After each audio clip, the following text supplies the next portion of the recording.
Class शुरू करते हैं और आज की क्लास का टॉपिक है भारतीय शासन अधिनियम 1935।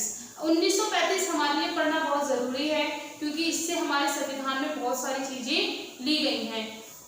यहाँ पे मैंने लिखा है भारत शासन अधिनियम 1935। अब ये मैंने इसे सर्कल में बनाया हुआ है, इसका मतलब है कि ये 9 भागों में बटा हुआ है।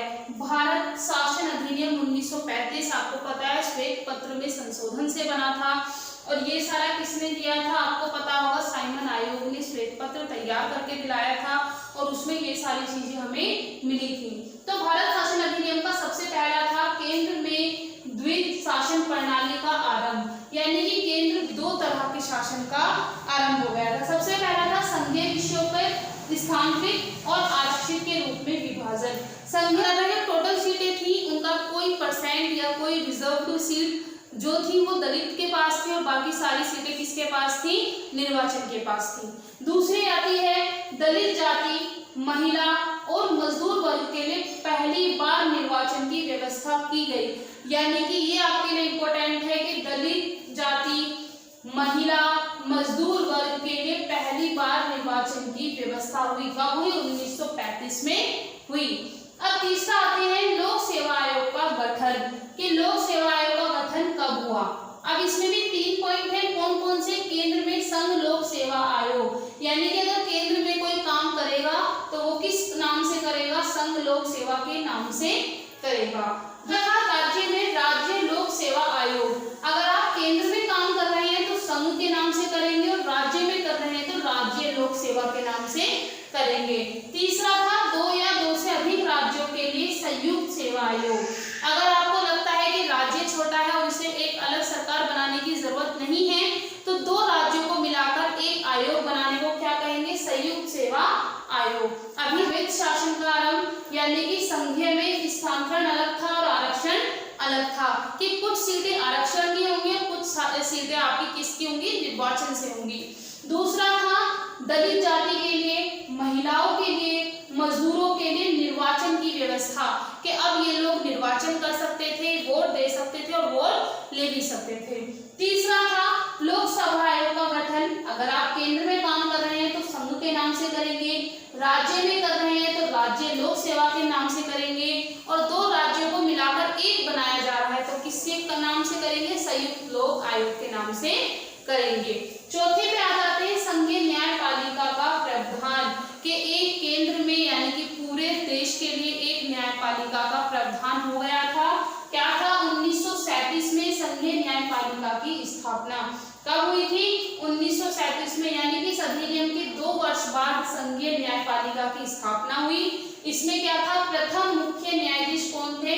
सर मैरिस ग्वेलियर थे।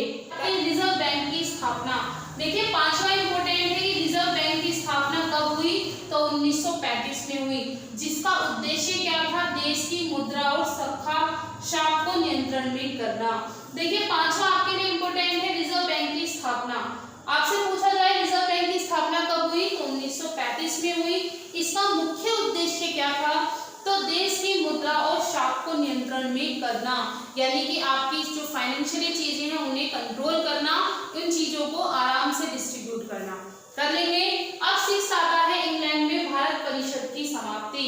अब इंग्लैंड में भारत परिषद की क्या हो गई थी? समाप्ति हो गई थी। भारत सचिव को सलाहकार की टीम प्रदान कर दी गई थी, यानी कि जो इंग्लैंड से भारतीय राज्य सचिव बनते थे अब उन्हें सलाहकार की टीम में क्या कर दिया था? चेंज कर दिया था। अब आता है 7वां, 11 राज्यों में से 6 राज्यों को द्वि सदन की स्थापना। 11 राज्यों में से 6 राज्यों को द्वि सदन की स्थापना, यानी कि हमारे टोटल कितने राज्य थे? 11 राज्य थे, जिसमें से 6 राज्यों को द्वि सदन की स्थापना थी। कौन कौन से? बंगाल, बंबई, मद्रास, बिहार, संयुक्त प्रांत और असम। तो ये सारे आप याद कर लेना कि कौन कौन से राज्य थे।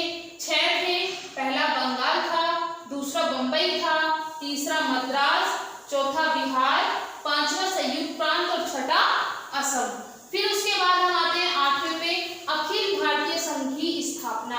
अब इसे पढ़ लेते हैं, अखिल भारतीय संघ में क्या क्या था। पहला था केंद्र व राज्य के बीच 3 सूचियां बनी, यानी कि अखिल भारतीय संघ में 3 सूची बनी थी। कौन कौन सी? संघ के लिए, राज्य के लिए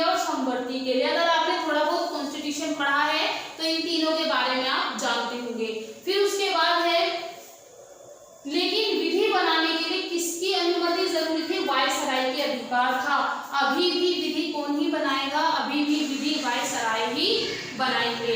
ये प्रांत कमिश्नर अखिल भारतीय संघ का अभी अस्तित्व में नहीं आया था। इन सबके होने के बाद भी अभी अस्तित्व में नहीं थे, क्योंकि किसका कंट्रोल था, ब्रिटिश शासन का ही था, यानी कि ब्रिटिश लोगों का ही शासन था। फिर आते हैं वर्मा को भारत से अलग कर दिया गया।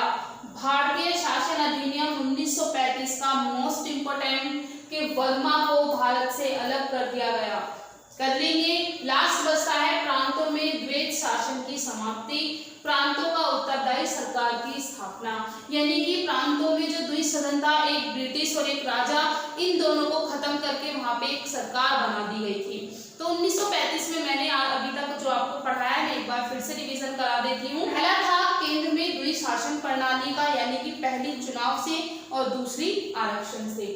दलित जाति, महिला और मजदूर वर्ग के लिए निर्वाचन की व्यवस्था। तीसरा लोक सेवा आयोग का गठन, केंद्र में संघ का, राज्य में राज्य का और 2 से अधिक राज्यों के लिए संयुक्त का। तीसरा है इसमें न्यायालय का प्रावधान था। 1937 में संघीय न्यायालय की स्थापना हुई, जिसके मुख्य न्यायाधीश थे sir Maurice Gwyer. Most important reserve bank की स्थापना, देश की मुद्रा और शाख को नियंत्रण में करने के लिए। फिर उसके बाद है इंग्लैंड की परिषद की समाप्ति, यानी कि राज्य सचिव को अब किसमें मिला दिया गया था, सलाहकार की टीम में मिला दिया गया था। फिर है 11 राज्यों में से 6 राज्यों को द्विसदन की स्थापना, यानी कि लोक और राज्य दोनों का शासन मिला था। वो कौन कौन से थे, बंगाल, बंबई, मद्रास, बिहार, संयुक्त प्रांत और असम। उसके बाद है उसके बाद है अखिल भारतीय संघ की स्थापना। इसमें राज्य के बीच 3 सूचियां थी, संघ की, राज्य की और समवर्ती की, लेकिन इन सबका अधिकार भी किसके पास था, वायसराय के ही पास था। फिर है भारत में इन सबको अस्तित्व में नहीं लाया गया था, अभी तक वायसराय के कंट्रोल में ही था, इन चीजों को अस्तित्व में नहीं लाया गया था।